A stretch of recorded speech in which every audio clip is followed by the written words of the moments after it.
Fala pessoal, tudo bem com vocês? Vamos aqui para a nossa playlist sobre guias de carreira.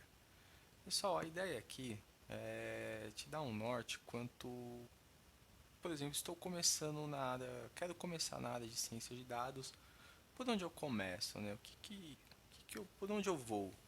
Ou um pouquinho antes, né? O que é a ciência de dados? Qual que é o mercado que está envolvido, né? Quais são os cargos? Antes de eu tomar uma decisão, por exemplo, quero virar cientista de dados, né?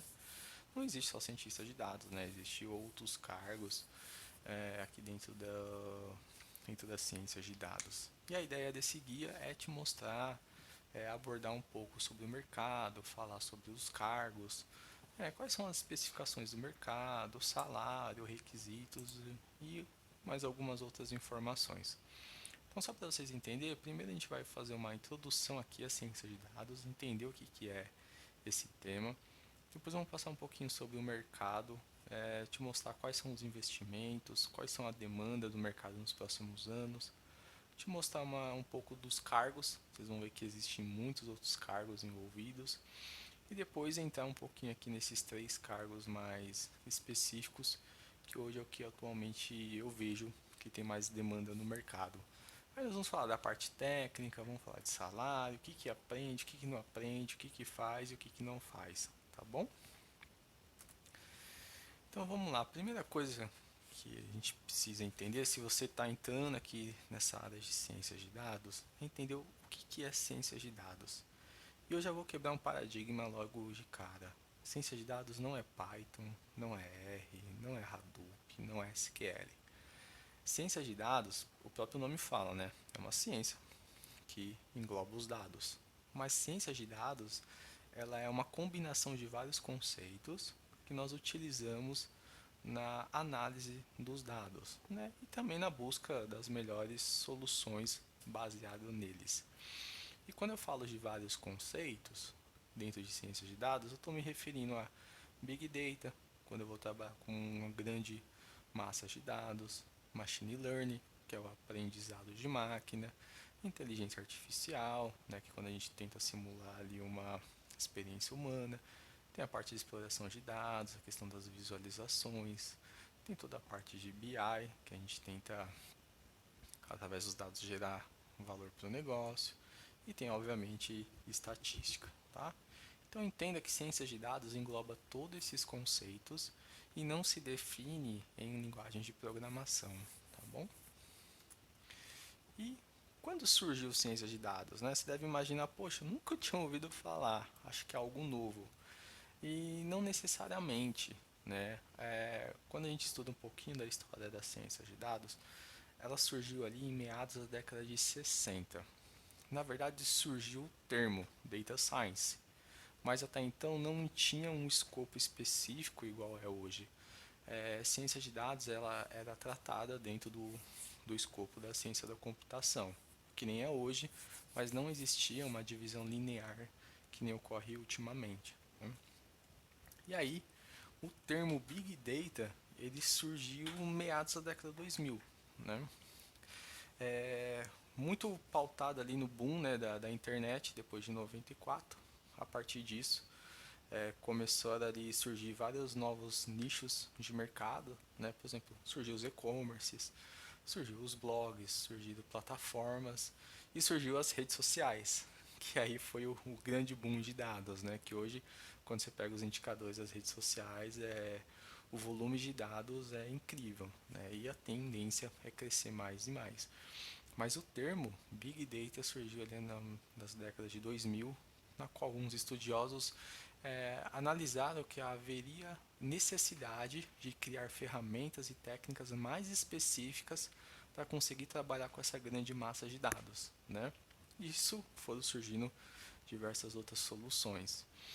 E hoje, só para você ter ideia, né, atualmente as empresas hoje estão pela corrida pelos dados, né?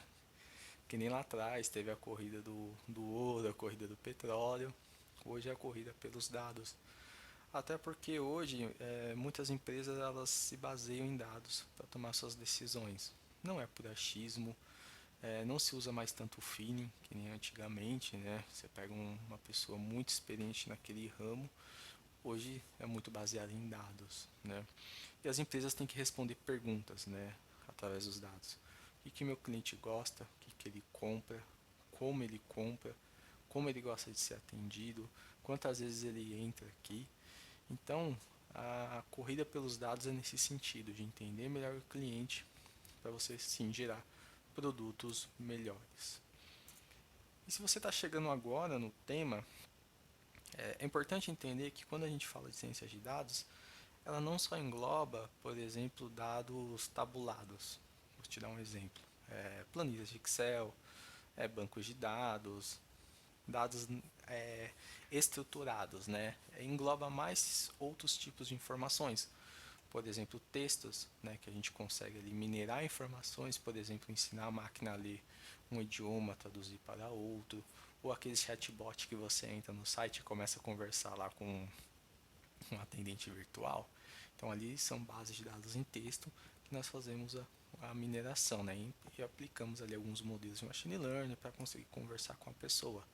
Tem os dados de vídeo, né, por exemplo, hoje é muito utilizado o reconhecimento facial, né, que você usa dados ali para treinar a máquina para fazer o reconhecimento dos seus traços. Tem todos os dados ali de redes sociais, que geram-se milhares. E muito os comentários que você faz nas publicações das empresas, as empresas normalmente recolhem, tá? Elas coletam esses dados e depois elas verificam se é positivo, se é negativo, se a pessoa amou, se ela não amou, por exemplo, dependendo da publicação da empresa. A parte de e-commerce, né? Quem trabalha com e-commerce sabe o tanto de indicadores que existe ali por trás, né? Todos aqueles dados gerados ali às vezes online. Tem toda a parte de áudio, né? Acho que você já ligou em algum call center, uma URLA ali te atendeu, começou a conversar contigo. Isso é aplicações usando dados. E tem também partes usando imagens, né? Detecção de objetos, muito hoje na área da saúde e detecção de doenças, né? Alguns modelos de machine learning hoje conseguem ter uma precisão maior, por exemplo, um médico na hora de detectar uma doença, né? Porque você treina com machine learning com milhares de imagens e depois ele consegue prever se existe doenças através dos diagnósticos, tá? Então, se você está chegando agora, entenda que assim, dados englobam uma série de outros tipos de estruturas, tá? Não só aquelas planilhas de Excel, tá? Envolve muito outros tipos.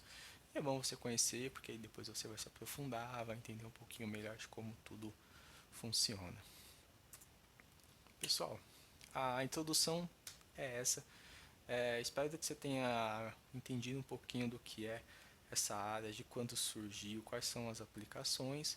E aí nos próximos vídeos a gente vai comentando mais, né, sobre mercado, sobre cargos, até para te ajudar depois aí tomar uma decisão no que seguir, tá bom?